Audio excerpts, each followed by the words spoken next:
Hi, this is Lori, and this is my homework for Lesson 16 in Paul McWhorter's Uno R4 course.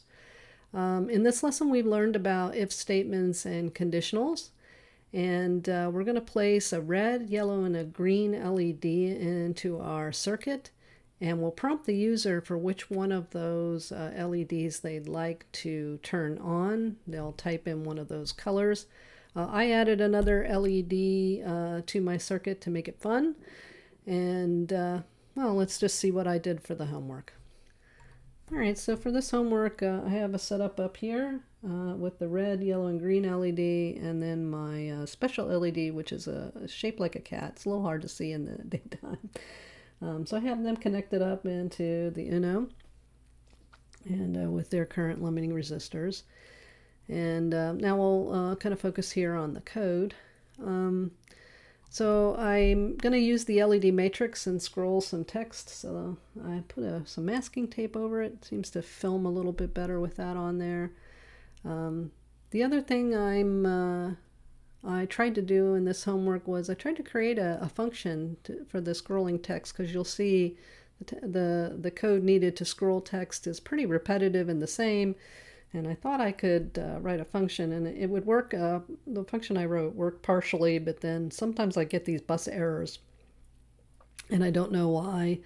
And I know that the use of the LED matrix is a little buggy, so I didn't want to spend a lot of more time trying to figure that out at this point for the homework. So I just decided to put the repetitive code in each of the conditions that I want to use it in. So. But I do recognize it would be better to have that as a function. Maybe there'll be a challenge for me another day. All right, so we'll bring in the libraries we need for the LED matrix. I'm going to use a couple of variables for the color that the user enters.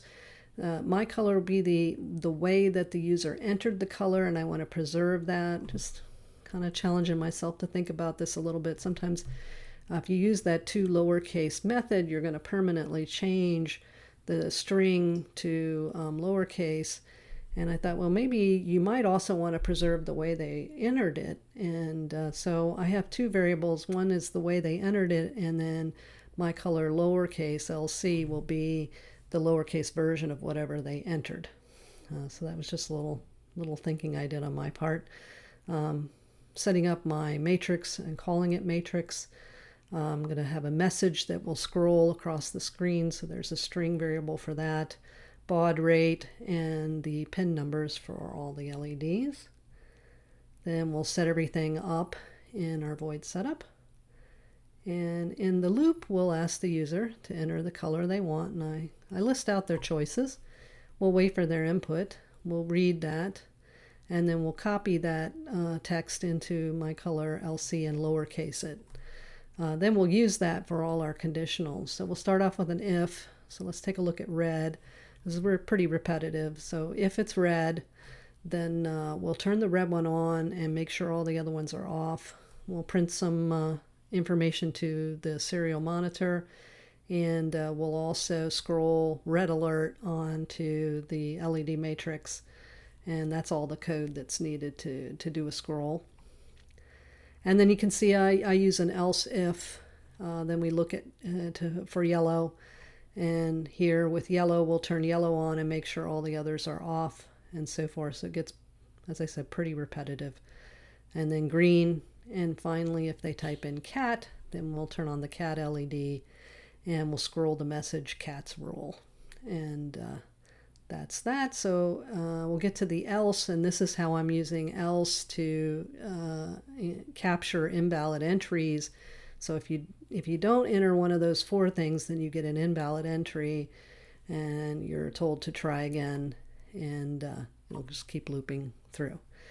So pretty straightforward.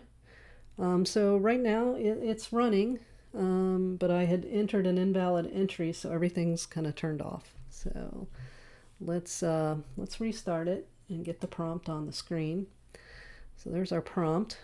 So let's just try red, and we'll do it without any caps.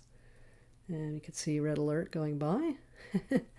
And if I do all caps, we should still see red. But you'll see what it prints here is it prints it in the way that the user entered it. So is that necessary? I don't know.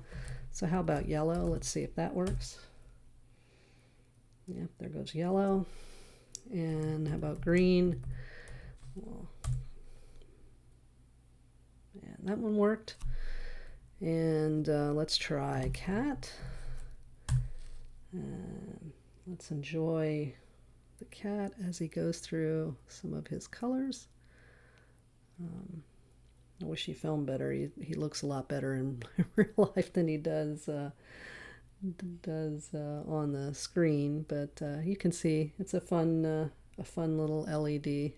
They have a lot of different. There's bunches of them out there, different shapes and so forth. So they're fun for your projects to use them. And then if I entered a color that is not, or anything that's not one of those four things, like say I thought, well, maybe cyan was a color, you can see that it tells me to try again and turns everything off. So that's what I did for my homework. And thank you for watching.